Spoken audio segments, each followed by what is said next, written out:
మిత్రులకు నమస్కారం. Welcome to BMB Guru channel. మనం ఇప్పుడు 9వ పాఠం కోరస్. ఇందులో మనం ఇతివృత్తము, ప్రక్రియ, కవి పరిచయము, పాఠ్యభాగ వివరాలు ఏమున్నాయి, పాఠం యొక్క నేపథ్యం ఏముందో తెలుసుకుంటాం కాబట్టి స్కిప్ చేయకుండా చివరి వరకు చూడండి. ఇప్పుడు కోరస్ అనేటువంటి పాఠం యొక్క ఇతివృత్తం ఏముందంటే సామాజిక స్పృహ. సామాజిక స్పృహ స్పృహ ప్రక్రియ ఏముందంటే వచన కవితా ప్రక్రియ. వచన కవితా ప్రక్రియకు చెందింది. కోరస్ అనే పాఠం ఇతివృత్తం సామాజిక స్పృహ. అదే పాఠం కోరస్ అనే పాఠం ప్రక్రియ ఏముందంటే వచన కవితా ప్రక్రియకు చెందింది. కవి ఎవరంటే సలంద్ర లక్ష్మీనారాయణ. ఆ తర్వాత ఇక్కడ ఒక చదవండి, ఆలోచించి చెప్పండి ఉంది కదా. ఇది ఒకసారి చూసినట్టయితే అన్నపు రాసులు ఒక చోట, ఆకలి మంటలు ఒక చోట, హంస తూలికలు ఒక చోట, అలసిన దేహాలు ఒక చోట, సంపదలన్నీ ఒక చోట, గంపెడు బలగాలు ఒక చోట, వాసన నూనెలు ఒక చోట, మాసిన తలలు ఇంకో చోట, కమ్మని చెకిలాలు ఒక చోట, గట్టి దౌడలు ఇంకో చోట అనే వచన కవితను రాసింది కాళోజీ నారాయణరావు. వచన కవిత ఇదొకటి వచన కవిత. ఈ వచన కవితను రాసింది ఎవరంటే కాళోజీ నారాయణరావు.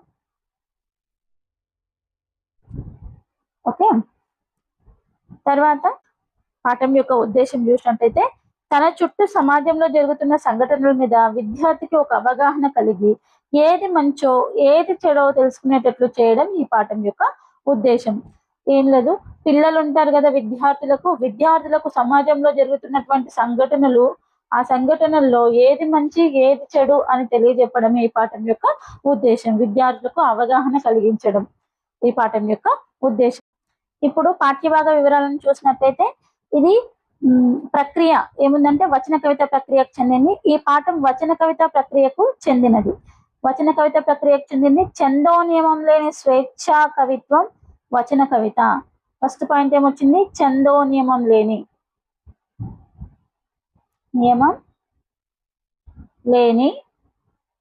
స్వేచ్ఛా కవిత్వం.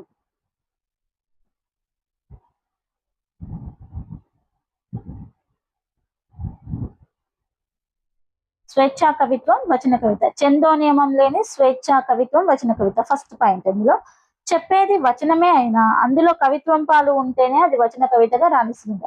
చెప్పేది వచనమే అయినా కూడా, మాటల్లో చెప్పినా కూడా అది కవిత్వం లాగా ఉంటేనే అది వచన కవితగా రాణిస్తుందట. ఆ తర్వాత ఇది భావం ప్రధానంగా కవితాత్మక పంక్తులతో సాగుతుంది. ఇందులో భావమే ప్రధానంగా కవితాత్మక పంక్తులతో సాగడం అనేది జరుగుతుంది వచన కవిత. వచన కవితలు వస్తువు, అభివ్యక్తి, శిల్పం ఆధారంగా ప్రతిభావంతమైనవిగా గుర్తించబడ్డాయి. ఏవేవి? వచన కవితలు వస్తువు, అభివ్యక్తి, శిల్పం వీటి ఆధారంగా ప్రతిభావంతమైనవిగా గుర్తించబడ్డాయి. ప్రతిభావంతమైనవిగా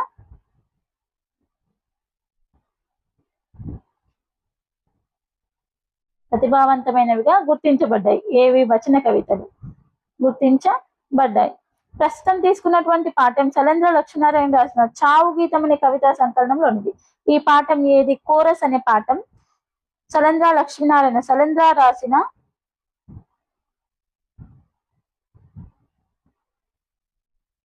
చావు గీతం కవితా సంకలనంలో ఉంది.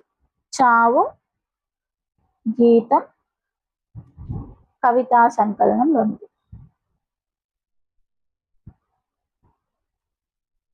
ఇది ఒక పాయింట్. ఫస్ట్ ఏంటి? చందో నియమం లేని స్వేచ్ఛ కవిత్వం. భావం ప్రధానంగా కవితాత్మక పంక్తులతో సాగుతుంది. రెండో పాయింట్. వస్తువు, అభివ్యక్తి, శిల్పం ఆధారంగా వచన కవితలు ప్రభావవంతమైనవిగా గుర్తించబడ్డాయి. ఆ తర్వాత మన ప్రస్తుత పాఠ్యభాగం కోరస్ అనేటువంటి పాఠం సలంద్ర లక్ష్మీనారాయణ రాసిన చావు గీతమే కవితా సంకలనం నుంచి తీసుకోవడం జరిగింది. ఆ తర్వాత కవి పరిచయాన్ని చూసినట్టయితే సలంద్ర లక్ష్మీనారాయణ నిజామాబాద్ పట్టణంలో జన్మించాడు. చిన్నతనం నుండి హేతువాద దృష్టిని ఏర్పరచుకున్నాడు. వేడిగాలి కవితా సంకలనం ద్వారా తన తొలి కవితా సంపుటిని అందించాడు.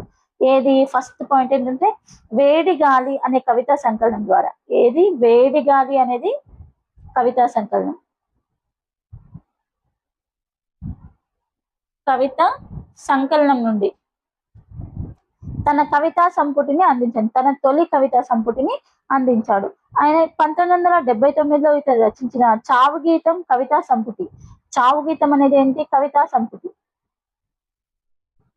చావు గీతం కవితా సంపుటి. ఇది కవితా సంకలనం. వేడిగాలి కవితా సంకలనం. చావు గీతం అనేది కవితా సంపుటి.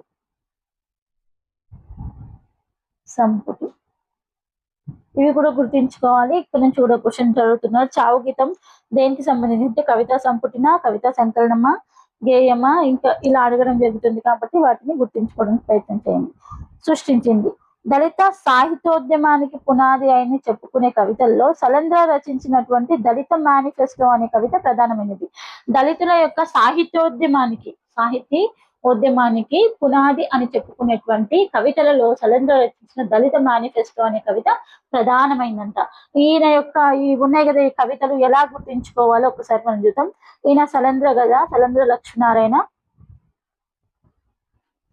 లక్ష్మీనారాయణ కదా ఈయన యొక్క కవితలు ఏమున్నాయి? ఒకటి చావు గీతం, వేడిగాలి, చావు గీతం, దళిత మేనిఫెస్టో.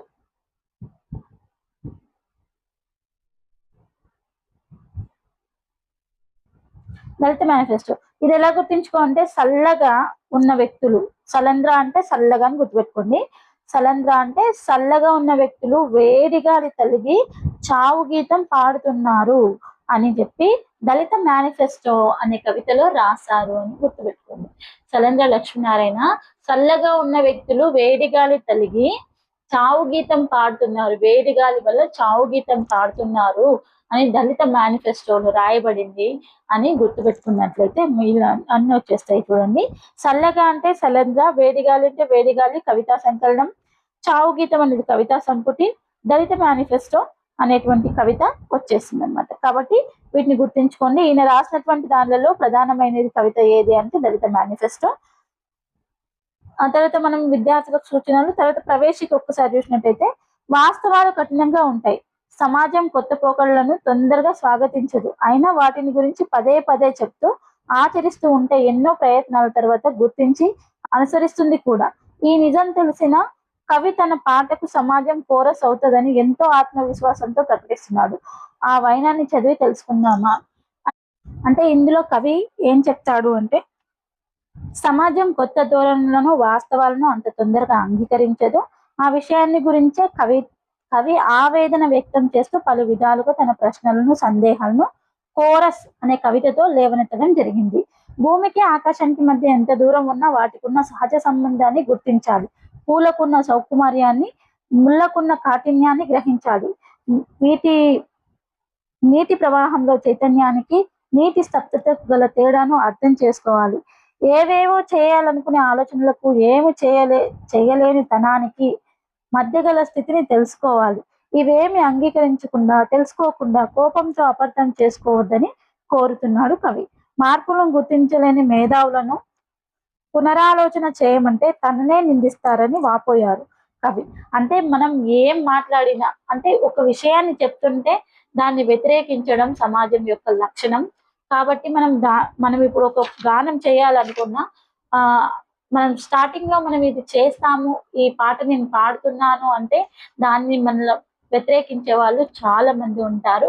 అయినా వాటిని పట్టించుకోకుండా ఆ అడ్డంకులన్నీ తొలగించుకుంటూ మనం ముందడుగు వేస్తే మనల్ని వ్యతిరేకించినటువంటి ఆ సమాజమే మన వెనుక ఉండి కోరస్ పాడుతుందని చెప్పేసి కవి చెప్పడం జరుగుతుంది ఈ లెసన్ లో. ఇంతతో లెసన్ అయిపోయింది. Thanks for watching.